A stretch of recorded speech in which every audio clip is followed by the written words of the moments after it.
Josh Green here for Seconds Out. Delighted to be joined by Mr. Spencer Oliver here at the press conference for Mikael Lawal and Usyk Chamberlain. I was saying off camera there, what a week it's been. How's it been for yourself? Oh, listen, mate, it has been an absolutely nutty week, isn't it? It's unfortunate that we lost the top of the bill here, but Mikael Lawal, Usyk Chamberlain saved the rest of the card, which is a great thing, man. It's a great thing. It's very unfortunate, the injury that Dan Azeez sustained. It's a freak accident, if I'm totally honest. The Tuesday of fight week, to go and injure your back. I spoke to Dan earlier on, actually. He come on TalkSport, he done an interview on TalkSport, he was absolutely brilliant on there. He couldn't come into the studio because of the injury was that severe. It's one of those freak things. When you've been training for a long period of time and you're at the level that he's at, right, that injuries can occur, because your body's so finely tuned. Last training session on the Tuesday, he's done his back. He was hoping to still go through with it, but after examinations, etc., he was out. So I feel sorry for Joshua Buatsi. I feel sorry for Dan Azeez. That is going to get rescheduled. I believe it'll be early part of next year, probably January, February. Speaking to Dan, Dan says, listen, I know they was hoping to get it on before this side of Christmas, but never going to happen because the injury is too bad. Do you know what I mean? So it's all about time, because they're like, I say WBA number 1 and number 2, the right to fight Bivol and everything else. There's a lot on the line. He's got to go in there 100%. So I feel sorry for both the guys, but thankfully the show gets saved. And this is a great fight for the British Commonwealth Cruiserweight title. Lawal and Chamberlain, it's a great fight. You talked about how Dan Azeez is feeling.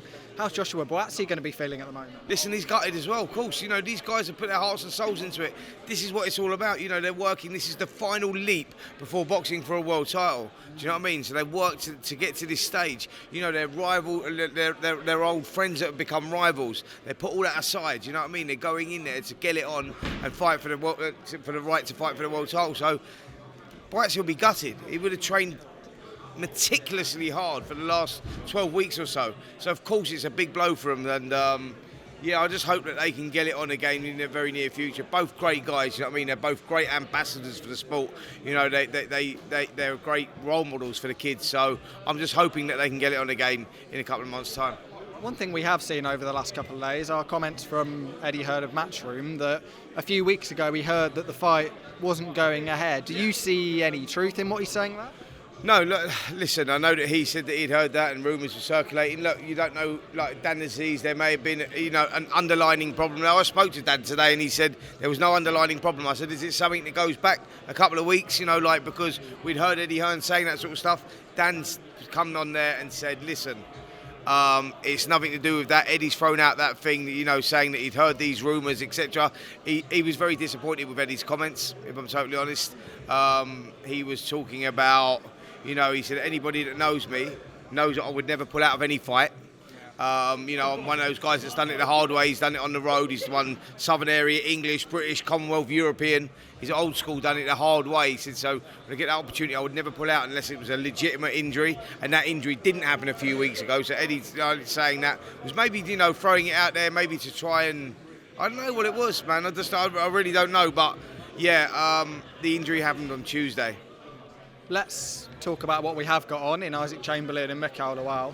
A real 50-50 people are looking at this. Both bring a very different style. How do you view it? It's a great fight. It is a 50-50. For me, Chamberlain, maybe his extra boxing IQ, punch volume, maybe just enough to go like he's the one that can go through the gears. He's the one that can adapt, change angles, work a little bit, and he's got more experience at this sort of level. For that reason only, I'm going with Chamberlain. But Mikael's a great fighter, 17 unbeaten, heavy-handed, 11 inside the distance, and it's a great opportunity for Mikael. There's no love lost between these two. It's about who keeps their head. But yeah, I lean towards Chamberlain. I think that he's got that extra thing in his locker. Sky also partnering up with NBC and Peacock. Huge positives for the fighters. Absolutely. On Sky Sport. It's huge, mate. With Showtime now dropping out of boxing, which is a big blow, especially on American soil, and the HBO going as well. I think that NBC and the streaming site in Peacock is great for boxer and great for the sport. Really, I think it's needed. I do want to talk about your reflections from the weekend where we saw KSI and Tommy Fury up in Manchester. What are your thoughts on the event as a whole, and do you think there are any positives that boxing can take from it? Yeah, absolutely. Do you know what? I like the event. I thought the event was great. I think that they stepped over the line with a few of the stuff. I think the press conference, there was stuff, the spitting and stuff like that with KSI. But I understand what they do. It's huge. There's a home, right, for boxing. It's not professional boxing. It's like sort of white-collar boxing. There's that own home for that there, right? But there's a line as well, and you don't cross that. But I understand why they do that, because their world is all about hits, clickbait, numbers. That's what it's all about. So they take it to the extreme. You know, they use boxing as the umbrella. But I mean, you know, the fights themselves, you know, Tommy Fury, KSI, boring. It was not a great fight, if I'm totally honest. Styles didn't gel well. You know, they were talking the talk, but none of them really walked the walk. No one really committed.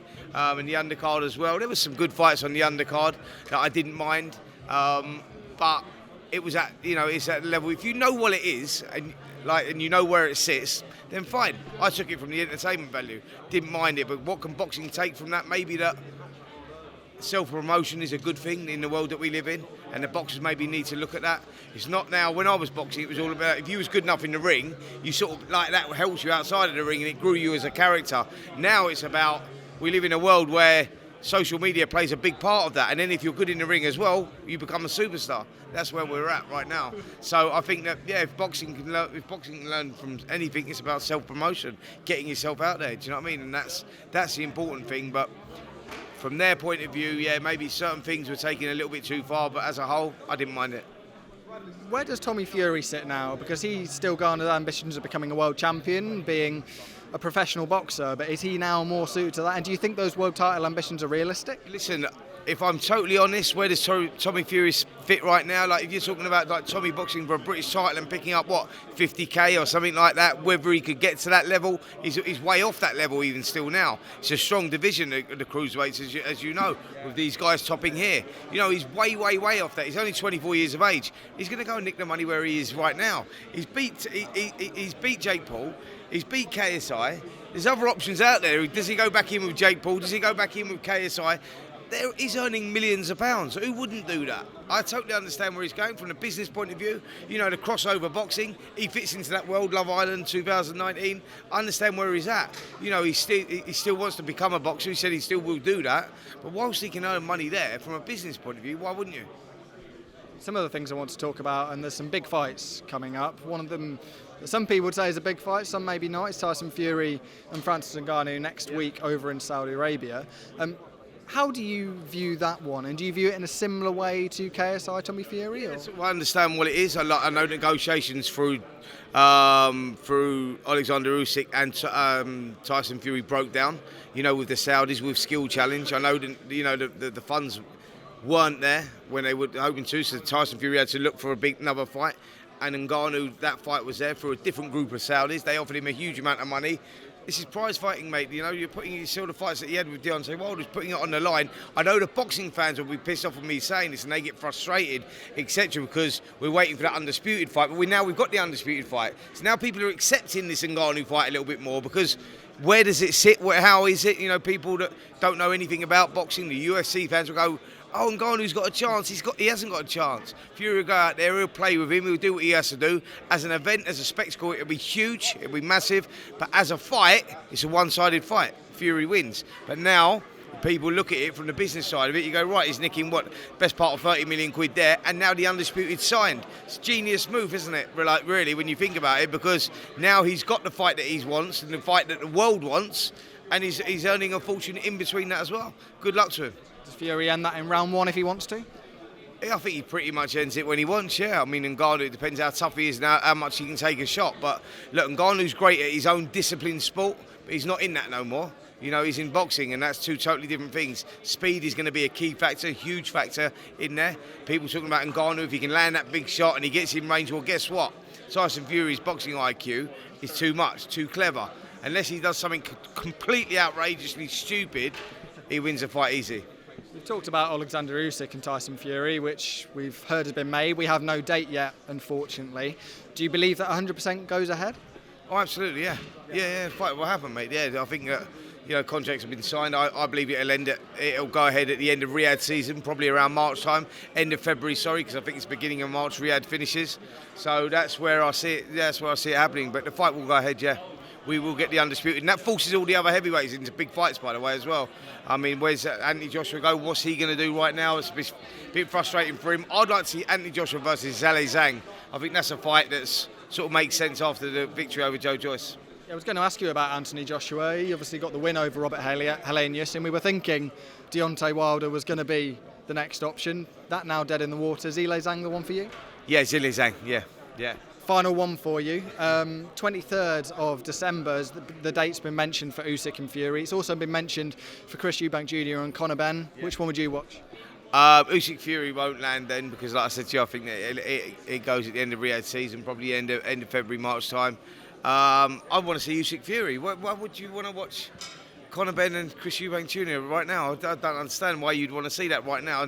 For me, until Conor's cleared his name, which he hasn't, still a big grey cloud hanging over that. You know, I know that jurisdictions allowed him to lift the suspension, but it's not cleared his name, so I don't want to see that fight.